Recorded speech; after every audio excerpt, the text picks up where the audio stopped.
building is what we call this the ERTI building. Okay. So, sa ERTI building, naka-locate si Creotech. Dito na listed sila sa couch. So, yung couch sila. So, yung mga visitor clients dito na listed. Sa case ni GLAs naman, mga coordinator, dun sila sa boardroom.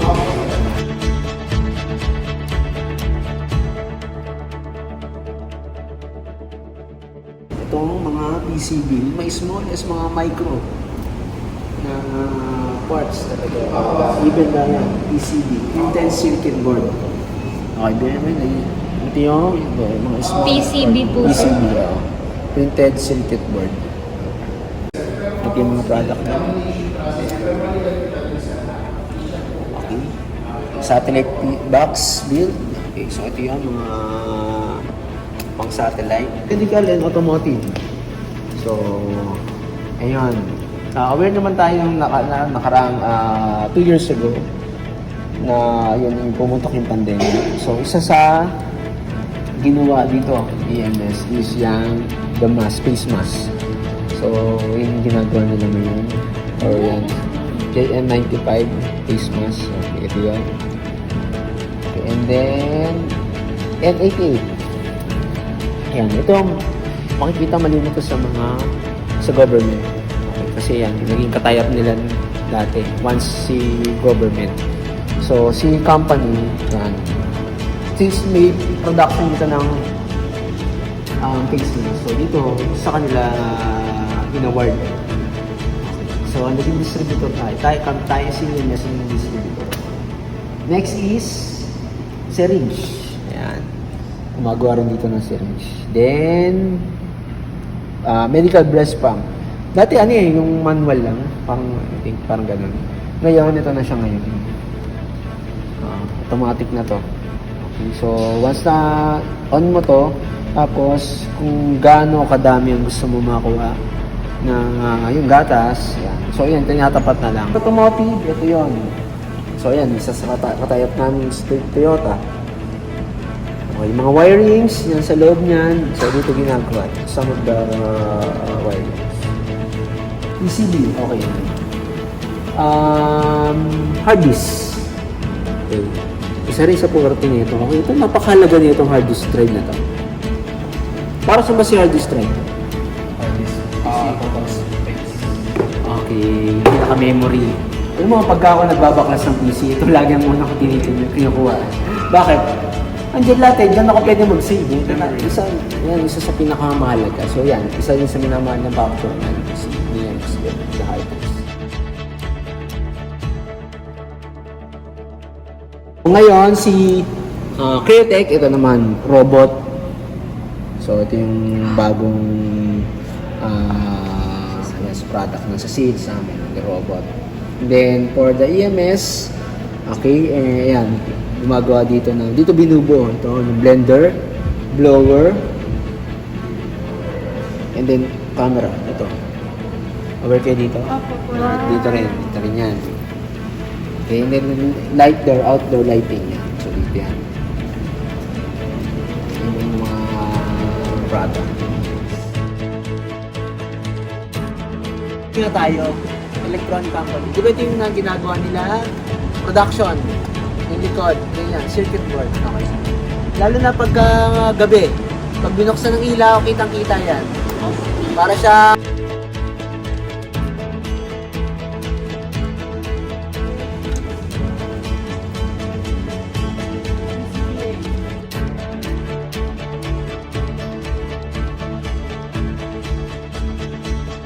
ito, hindi tayo makakapasok sa lots just because sa electronics company, kailangan natin ng scrub suit.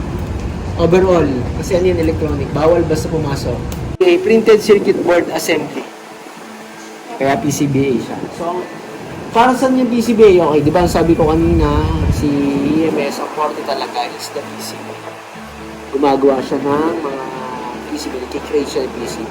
Kaya maraming company dito na yun, nagiging katayap si EMS. It's just because halos sa lahat ng electronics, kailangan ng PCB. safe kayo dito. Sa work immersion, safe kayo. Okay?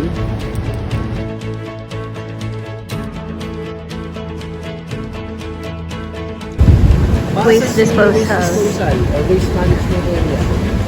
Okay, yung mga product ni EMS na for example, yung mga karton, syempre yung magagamitin, yan. So, waste na siya. Okay? So, ayan. Ginagawa natin yung ginagamit natin sa production.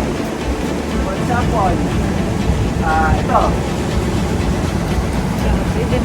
Diba ito yung nakikita natin na lagay ng phone? So, yan, nare-recycle natin. Ako, pagka ganyan, may nakita ko, may gusto kong gawin na project, bagong project, yan, ginagawa ko yan. Kumuha ako ng mga tray, yan, and then cable tie lang. Maraming ano pwedeng magawa dyan sa tray. Building 5. Sila yung deeper Logistics. mga product. So, dito, yan. Pagka yung mga product, kasi dahil marami na tayong patay-up na Companies. company, ayan. So, sila naman yung dito sa area na to, ito yung employee o yung sa mga applicant na area. Okay, so dito sila nag-stay. Kapag meron mag-apply, nagsiset lang dyan ng mga upuan. Okay, kaya sabi ko sa inyo, after you graduate, hindi matatapos. Dahil na may degree na kayo, hindi matatapos. Mag-apply kayo, kailangan nyo mag-apply. Siyempre sa pag-apply, patient lang.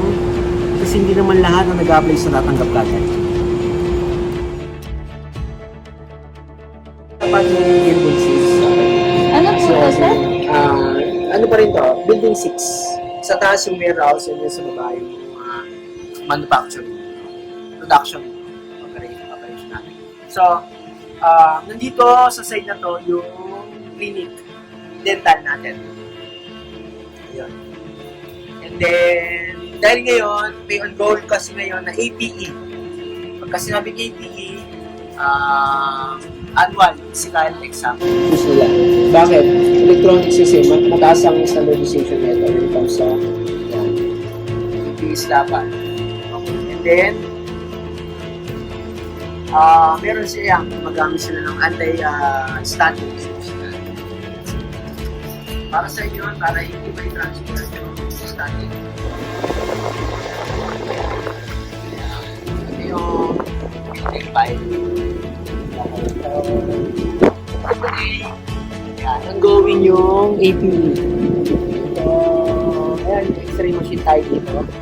And then, sa third floor, nandun nagkakandak yung APE. Annual physical exam natin. Okay. So, report dyan sa lahat ng empleyado dito. Newly hired ako, yan, dito, orientation na. Orientation. At saka dito rin, ginagawa yung mga interview. Interviews. So, sa interview, may initial and final interview tayo. Building 4. Multi-purpose hall. So, dito tayo, di ba? Yes. So, dito yung assembly area natin. Yan. Pag Multi-purpose kami mga hall. activity kami, like ball games, basta indoor yan. Dito kami nag-ano. Dito namin kinakanta. Saka ang isa na dito, meron na sa cover ball. Okay, so admin building. Admin. Bakit admin building? Okay, so nandito kasi si people department. People department is HR. Then sa administrative side yung sa HR, dito na sa right side, sa taas, IT, the developer. And then, facilities department. So, ang concern naman yung facilities, yung mga ginagawa, structure, infrastructure, sila yon. Pag kami mga sira, sila yung nag-aayos. Maintenance. Mega warehouse, ayun. Sa inyo. Mega warehouse, requirements yan ni company, sa isang company na pag kami production, dapat doble ang warehouse. Kung gaano kalaki ang production area, doble dapat. Ayun, sa isang buong kabayan. And then, building 7. Okay. So, ano naman sa building 7? Okay, sa building 7, dyan nag-o-office yung mga director and yung the CEO, which is Sir Perry Perez. Yung art director is si Ma'am Tess P. Bermudez, director ng Createch. So hindi ko may papasok kayo doon kasi medyo restricted na area lang. Yan. So labas lang talaga tayo. And then yung mga kung ano yung nasa loob nandun. And then sa loob niya may production pa rin naman. Check. Electronics pa rin naman. Hindi na. Okay? This kasi concerned din sa environment. Ano ba siya Sustainable Development Plan? Yes, the SDG. Creotech is not only a technological company but also a company that aspires to abide by the 5 S's and to create a sustainable development plan. Generated 30% came from yan. Sa solar. 30% of electricity galing sa solar panels na nasa taas ng buildings. Yes, that's it. Malaki ang tipid. Opo. Lalo na kung ang bills ni company is 2 million. Yes. 30% of 2 million.